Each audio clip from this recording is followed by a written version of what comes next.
What's up guys? Welcome back to the octanefever channel. Today we're going to do the cost breakdown and answer a few questions that you guys had about the build and about the car. So we're going to start off with the cost breakdown of the parts. I've grouped some of them together. If you need any details on exactly what parts, there will be a link in the description for the spreadsheet that's been updated with the links to every single part that I've used and how much that cost me in the spreadsheet. So check that out for the fine details, but I'm gonna round some of them together and group them together in this video. So for the big ticket items, we've got things like the turbo, the manifolds, downpipe, etc. So as for big ticket items, I purchased the turbo from R32 in the UK. They have distributors all around the world. So if you just search R32, you'll come across those, whether you're in the States or in the UK. Their turbos are pretty much identical to Garrett or even Precision or other models as well. The quality is the same.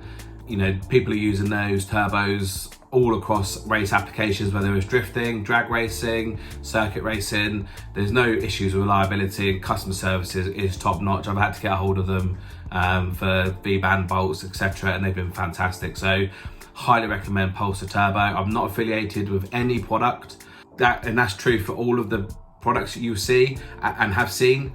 I'm not affiliated with any of them at all. So I've not had any sponsorships. Every single thing I've paid for myself out of my own pocket. My channel's just simply not big enough for anyone to want to sponsor at the moment. So the turbo itself, I've got a GTX 3584 RS, which is capable of 1,000 horsepower, and I got it in the 82 exhaust house and air ratio. So that turbo cost me £575. I managed to get it in a deal when they were doing a sale, so I got a little bit cheaper. I think it was around £100 more. So it cost me £575, and you know, that's probably around $650 now with how bad our exchange rate is. So the short run intake, it's not necessary for the build, but it really helps with you know, space in the engine bay and obviously heat management too. So I opted to go for that. So I got that from Turbo Parts in Germany, and that was around £350, so around $400-ish dollars. Shipped from Germany, which I did get stung on import duty for. So bear that in mind when you're buying stuff from Europe. If you're in the UK now, because of Brexit, you get charged import duty. That stung me on a couple of things. The exhaust manifold was from AliExpress. It was around £35, so around, you know, $45. But there was around 60 quid postage. So in total, it came to £102. So around $130 for the exhaust manifold itself, which is an SPA copy. And to be honest, this has done me really well. They normally warp quite easily, and mine's, touch wood, has been absolutely fine. So no issues with that at all. And the downpipe was from Lorient Motors over, I think they're in France, but I wouldn't get it. It does not fit. It did not fit the Mark 5 at all. The downpipe was too long and interfered with the power steering. So just avoid that if you've got a Mark 5. I wouldn't bother. And in general, I would just avoid Lorient Motors. Their turbo blanket, titanium turbo blanket, that failed after 500 miles. It was completely singed. So I just would avoid them. I didn't get anything of value really from them. They seem to be just cheap parts, you know, resold.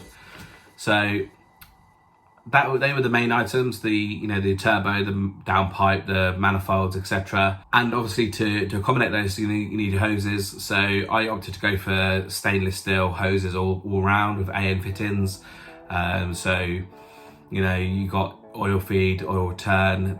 Both of them cost me around £130 in total with all the various fittings, and the fittings are in the spreadsheet. So check those guys out if you need them, guys. And for the water feed, I needed an adapter from Jet Engineering, which was sort of like a machine adapter to go into the coolant port. That, along with the braided hoses, cost me £151 in total. So around $170-ish at the moment. So The next thing you need are things like your vacuum stuff, so vacuum piping. I've got a vacuum station, so I could tap all my vacuums into one. Your hoses for your brake booster, etc. And all that came to around £45, so around $60-ish. It tidied the engine bay nicely and allowed me to reroute hoses. So the next thing you need to consider is your intercooler setup. I got a generic welly intercooler. That was £100, probably $120-ish. And I got just the generic universal boost piping kit, and I had to buy some extra clamps for that and some extra hoses. And I think that cost me just over £100 for that. So for the intercooler setup, it was around £200, or sort of $250. And with the intercooler stuff, also you got your intake. So for the 4-inch intake itself, the piping, I didn't end up using one of the piping, but the 45-degree piping and the 90-degree silicone hose and the adapter for the MAF sensor, which obviously you guys would have seen in my other videos. I didn't end up using it. Cost around £70, so you can save yourself a few pounds and a few dollars by not using that MAF, but you're gonna have to spend it somewhere by, I bought the 4-inch MAF housing for Rushworth Performance, etc. So you'd save yourself £30 in one area, but spend 190 in another. Or you could just make your own MAF, 4-inch MAF housing. You can get sort of aluminium inserts for air straighteners, and you could have welded the MAF further away from the turbo on the intake. So you could have done that. You could do that, and also I could have done that, but I wanted to drive the car. It had just been mapped and it wasn't running right, so I did the quickest option, and that was to just order the 4-inch MAF housing from Rushworth Performance. So moving on to fueling, I have the Walbro 450 fuel pump. I have 550cc injectors and various hoses for all that stuff to work. Also have the radium siphon jet pump. So the fueling came to around £480, or around sort of $550. It wasn't the best setup, which we'll touch in later in this video, or for sort of what I would do differently. Engine mapping, TCU, sort of DSG map as well. I think I was quoted just over £1,000 for that, but in total at the moment, because the car needs to go back and have refinement tune, because I'm going to be putting clutch packs in it and perhaps a crank too. So Vince agreed that essentially pay for what he's done, and then when I come back with the other mods, he will map it again for a reduced rate. So I've actually only spent around £700, and that includes the forged boost controller and the ignition core that we had to replace on the dyno. So it was around £550-ish for the mapping, but I know when I go back that it's going to be another £300 to finish off the mapping, so that will get rid of all any tweaks, any issues I've had, and also bump the power up, bumping the boost up to accommodate for the forged crank and the new clutch packs. So that's good, and the aftercare from Stealth Racing has been absolutely amazing, so I can't wish for anything more.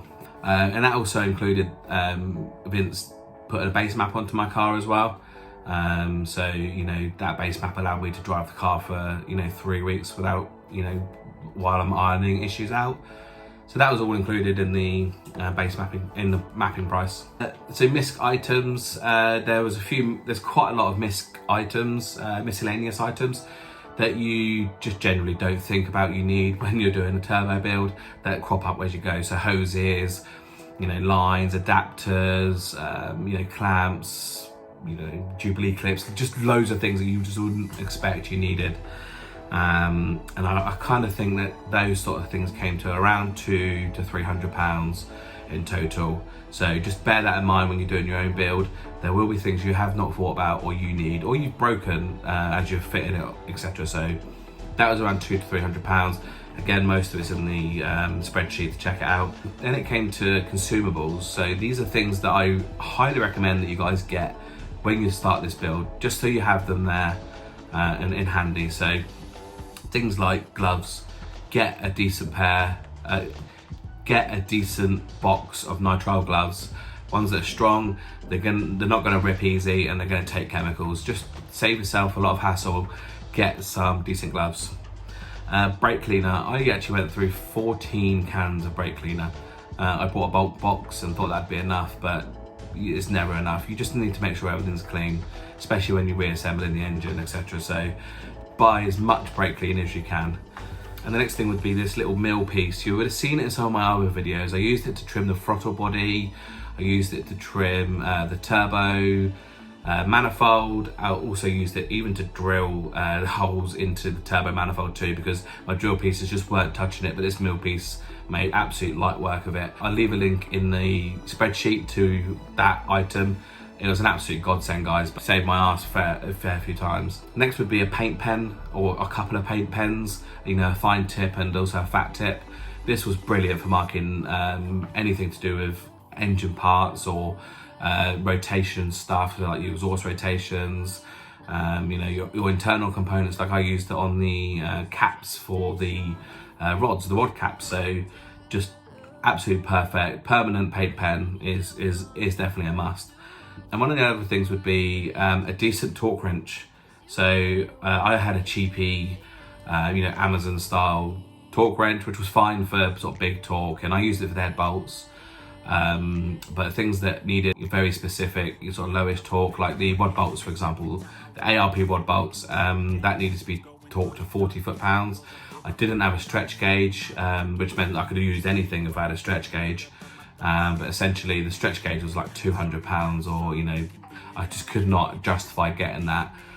So I used a Halfords Advanced torque wrench, which was absolutely great. It enabled me to torque those up pretty precisely. So definitely get yourself a decent torque wrench. They're invaluable really when it comes to build. And the last thing I would definitely recommend is get a bulk pack of blue roll, you know, shop rag or whatever you want to call it. Just sort of like paper roll. Just make sure you get some decent stuff and get enough of it. You need to make sure that all these parts are clean when they're going on, and disposable towel is definitely the way to do it. So just get yourself big bulk bag of you know, blue shop towel. So some questions that I want to answer, and one of them is, would I do it again myself, or would I give it to a shop to do in the future if I was to do it again? I think the answers to that would be, I would definitely do it myself. I think, you know, the cost of getting a garage to do it, my build might have costed, you know, upwards of £7,000, you know, sort of near to sort of $8,000-9,000. And I've spent in total, for the parts themselves, I've spent just under £4,000 in parts. So, you know, I've saved myself £3,000 doing it myself. And in all honesty, guys, it is actually not a very difficult job to do. At the end of the day, they are all nuts and bolts. There was nothing I had to essentially make, really. So it was all bolt on, bolt off. And, you know, these companies that have spent ages developing your manifolds, etc., they make life easy for you. So I wouldn't give it to a garage to do again. I found the process fairly simple, to be honest. And I could have done it a hell of a lot quicker, but I was taking my time to sort of fit in with mapping and when people were available. And also I made time for the videos as well. So no, I wouldn't get a company do it. I don't feel like I've got an inferior product to what a company would do. I feel like I have the same end product as what, you know, Stealth Racing would have done, etc. They may have done stuff differently, or may even used more expensive parts. But I feel like that my car is definitely, you know, on par with what they would have built. So if I'd done it again, I definitely would do it myself. Another question I want to answer is, what would I do differently now if I was to do it again? So there's a few things that I would definitely do differently. The fuel pump I would 100% do differently. So I bought the Walbro 450, you know, it's the 450, it's gonna flow, you know, more horsepower than I'm ever gonna need, you know, so I just went with that. But didn't realise that I'd have to completely hack apart my fuel system and also purchase a radium fuel jet pump thing. And that's not really working. I mean, I'm still getting fuel starvation issues below, sort of in between, you know, anything really below half tank. So it's not working, and I'm gonna have to replace that now. I'm gonna have to go and get an OE style pump with the jet pump on the top, as well as sucking from the bottom. So, you know, AEM supply one and a side tech as well. So I'm gonna have to go out and get another pump and another cage just to stop me having, you know, fuel issues below half tank. So I definitely wouldn't recommend anyone go and get the Walbro 450 unless you guys are running a surge tank and it's in the surge tank, etc. So if it's in the surge tank, that's absolutely fine. But for an in-tank pump, just wouldn't bother. I'd get something that's OE style drop-in. Another thing that I would probably do differently would be get a different turbo, a slightly different turbo. So at the moment I've got a GTX 3584 RS. Now that's capable of 1000 brake. The one I would have probably gotten instead is the GTX 3582R, okay? So that is rated for 900 horsepower. So when I was looking at these turbos, I thought, oh, I'd get that one because that one's got the most horsepower. I don't need 1000 brake horsepower turbo. I'm not even breaking a sweat on the turbo at the moment at 400 horsepower, let alone 500. So I didn't need to go the extra. And what they actually found on the dyno when they compared to the 82R was that mine spools up 500 RPM later. So I would have gained a little bit more response if I'd have went with a smaller turbo, and I would have lost none of the peak power. So it's a no-brainer, guys. Just go with the 82R, it's more than plenty. And also it kind of limits me if I wanted to do an R30 build. You know, if I was to do an R30 build, you have a little bit less displacement. So again, you know, your lag will be a little bit more too. So just bear that in mind, guys. If you're not shooting for, you know, 700 horsepower, just go with the 82R, not the 84 RS. That'd be my recommendation anyway. And the next thing would be boost piping, routing. So the way I've routed it sort of over the manifold, over the turbo, down past the crank, and that way around. I've got some fitment issues, so the drive shaft rubbed a little bit, and also the crank pulley as well rubbed on the hoses a little bit. So I would definitely do it the other way around. So actually come for the boost piping, come out of the turbo, come past down the gearbox and out of the sort of the near side headlight, and then bring it back around the other way. I will be doing that later on, probably next year, beginning of next year, to sort of reroute that and make that a little bit better. The next thing would be downpipe. I wouldn't buy the downpipe from Lorient Motors. If you can find someone that actually sells a decent downpipe that you know fits, then great, go with it. But otherwise, for me, I was probably better off just building myself one out of pie cuts. I ended up buying a welder anyway. I didn't want to, I didn't think I needed to, but I had so much welding stuff I needed to do, it just made sense, because otherwise I'd have had to pay a stupid amount of money for someone else to weld all this stuff, and it made my life a lot harder. So if I was doing it again, I would have just bought some pie cuts and some metal tube and done it myself. I suppose the last thing really, and this is probably just a, you know, a bit of a niggly thing, I would have painted the cam cover at the end. I didn't quite appreciate when I first took it off that how easy it would be to take on and off. I did it a bit early, I put it on and I've damaged it, you know, nicked it, I've scratched it, it's dull, it's got, you know, oil over it. So I'd have painted that at the end, but that's just a small thing. And the last question would be, was it worth it? So was the entire build, the process, the pain, the enjoyment, etc., was it all worth it? Now, this is a complicated question, and I spoke to my friend about this when we were doing the Mini Cooper track build. So if you haven't seen that video, go and check the track build of the Mini Cooper that we're doing. Got lots to come on that, but essentially, while we were doing that, we had a conversation around, was it worth it? And my response was, if somebody was to say to me, spend £4,000 on your Golf and a lot of time, of your personal time, to build a Golf that will only produce 400 horsepower, I would have turned around and said, no, that's not worth it, I'm not gonna do it. And you know, that would have been my response. But on the other hand, I didn't quite know what 400 horsepower felt like in a Golf. Didn't know what it felt like in a Golf R32. Never been in a turboed R32.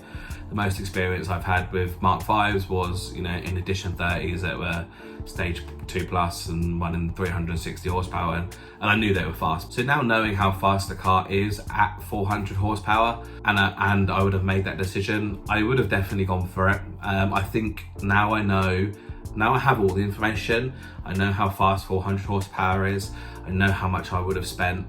I definitely think it's absolutely worth it. You know, I'm well over you know, 130 horsepower increase, and probably that same of torque as well.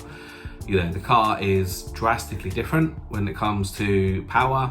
It's fast, and genuinely I think that I've done, you know, the best thing, and I'm well happy with what I've done. I'm over the moon with what I've managed to achieve. I'm not a mechanic, you know, I'm a software developer by trade. You know, you can see in my office that I spend every day in. You know, I'm at home, I work from home, and I build software. You know, I don't build engines, I don't build cars, and I've managed to achieve this, you know, on my own, literally with my own two hands. I've had no help with it whatsoever other than stealth racing and their mapping. You know, I didn't even need any advice from them really, just used YouTube and also the forum and people on WhatsApp. So, you know, massive shout out to the people on the forums and WhatsApp, and, you know, a few good people that have helped me along the way, and you know who you are when it comes to information. So thank you very much. But it was 100% worth it. The car is rapid. It puts a smile on my face every time I drive it. So, you know, £4,000 for me isn't a lot of money for what the enjoyment is of the car. You know, if you go out and spend 10 grand, you're not going to get a car that's anywhere near as quick or even as enjoyable to drive for £10,000. You're just not going to do it. So yes, 100% worth it, and I would definitely recommend any of you guys to actually make the plunge and do it.